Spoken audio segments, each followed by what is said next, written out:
morning, my most amazing teachers. We're looking good and feeling fine. So, right where I'm standing is where I used to teach, here at Yarra Valley. And I taught there for 15 years and I actually love teaching here. In fact, when I left, one of my mates took over and he now teaches in this very classroom. Right, Grant? Yep, that's right. Right here, followed him. That's Grant. Not as good a teacher as me, but you know, you're going to have to suffice for what they've got these days. One of the years that I was here, we had a teacher exchange with some people out at Pilgrim Christian School over in South Australia. So the girl over there who was teaching the grade 6, she came and taught my grade 4, and I went across there and taught her grade 6. Now, independently of that, a friend of mine, Ross Grace, he also had been chosen to go to the same schools. Anyway, I had this idea before we went, and I thought, what am I going to do with these grade 6s when I get there? And I rang Chris Riemann, who was the principal at the time at Pilgrim School, and I said, Chris, do you have a wheelchair over there that I can borrow? And he goes, oh, sorry, John, I didn't realise that you had a disability. And I said, I actually don't. He said, then why do you need a wheelchair? And I said, well, I was thinking, it would be really, really good to spend a few days talking to the kids about dealing with people with disabilities. So anyway, Ross and I flew across. Chris had never seen us before. And when we got to the airport, he was holding out two signs. One said Ross Grace and one said John Ramsden. And as we walked towards him, I said to Ross, just walk straight past him. He doesn't know who we are. So we walked straight past him and then we turned around and we tapped him on the shoulder and said, hi. And he said, this is going to be a long week. Now, we arrived on the Saturday, and when we got there, Chris decided he was going to take us for a ride around Adelaide. So we got bikes and we rode around. It was fantastic fun. And then he said, hey, do you want to come to my church tomorrow morning? We thought, yeah, great idea. And then he said, oh, hang on. There's a lot of teachers and students from the school that are going to be at the church, so you're going to need to come in the wheelchair. So Sunday morning, Ross and I turn up. We park a couple of blocks up the road and we look around, make sure nobody's looking, and then I get in the wheelchair and Ross reels me up into the church and right at the back. I said, just park me over here.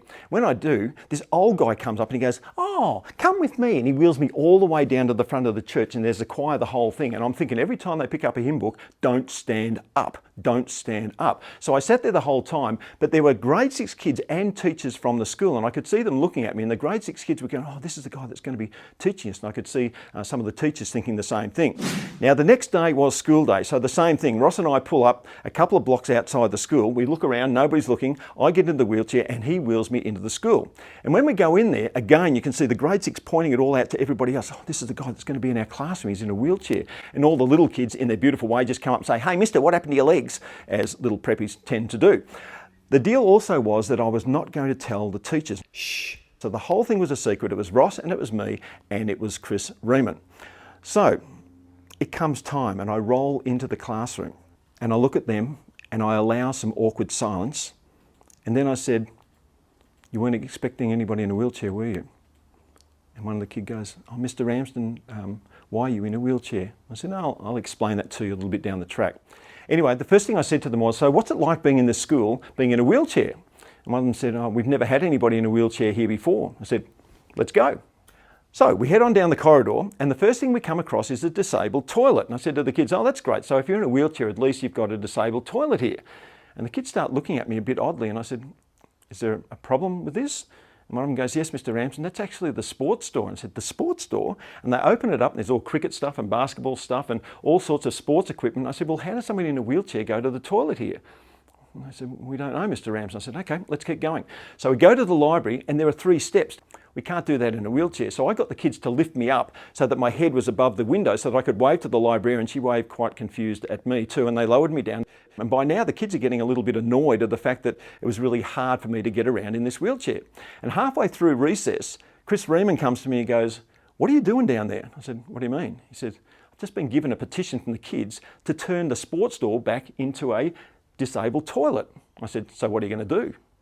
He said, we're going to turn it back into a disabled toilet. And I said, good move. When I came out from recess and went into the classroom, this was unbelievable. The kids had turned all of the tables into a horseshoe so that I could wheel the wheelchair around the outside of them to see them doing their work. They had taken the board off the wall and put it on the ground so I could ride on it, and they had made a little bit of a sloping rolly thing out the back of the classroom so that I can get out into the next classroom. And I said, you guys are fantastic. Thank you so much for doing that.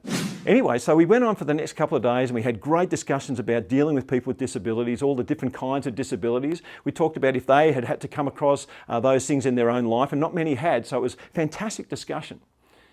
On day 3, I thought, probably done enough now. It's time to finish this. How do we do that? And then I had an idea. At lunchtime, I went to the staff room and I said to one of the teachers there, could you come down to my classroom after lunch and just film me doing a class so I can take it back to Yarra Valley and show everybody what it was like at Pilgrim School? He goes, yeah, sure, no worries. And so I said, I'm going to be doing a religious education class. He goes, oh yeah, sure, that's great. So he comes down, he's got his camera and all the kids are there and I'm sitting in the wheelchair and I start to tell the story about Jesus healing the paralytic man.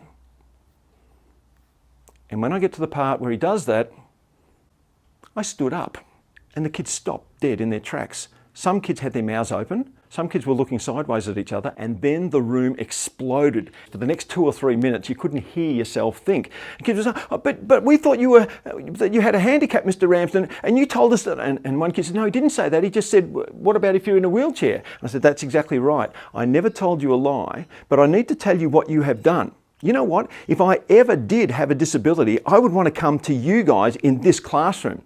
Look what you did.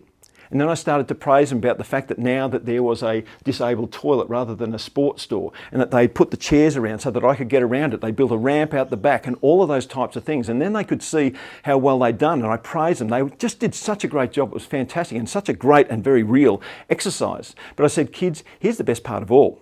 You see, what I just did to you, tonight at the staff meeting, I'm going to do to the teachers, because they don't know either. They don't know the secret. And the kids just thought that was hilarious. And I said, and you also know that if you stand on that mound of dirt outside the staff room, you'll be able to look straight in and see it happen. And now they're just screaming and laughing and laughing. So I said to them, don't let anybody know, which they all promised to do. And that night we went into the staff room, me and Ross for our last day there, and Chris, who was looking at me, rolling his eyes, knowing what was coming up. And partway through, one of the teachers says, what are all the kids doing up on that mound of dirt there? They look excited about something. And once again, Chris rolls his eyes. And then Chris says, oh, John's got something he'd like to tell you all. So everybody's attention turns to me. I said, hey, thank you so much. Ross and I have had a great week here. Just something you need to know. And then I stood up. Same reaction. They all went back, mouths were open. And then they all started laughing. And I explained what I'd been doing with the kids. Meanwhile, up in the mound of dirt, it's just gone into hysteria. It's like a pack of monkeys up there, all out of control. It was hilarious. When Chris Reamer said to Ross and I at the airport, this is going to be a long week, he got more than he bargained for.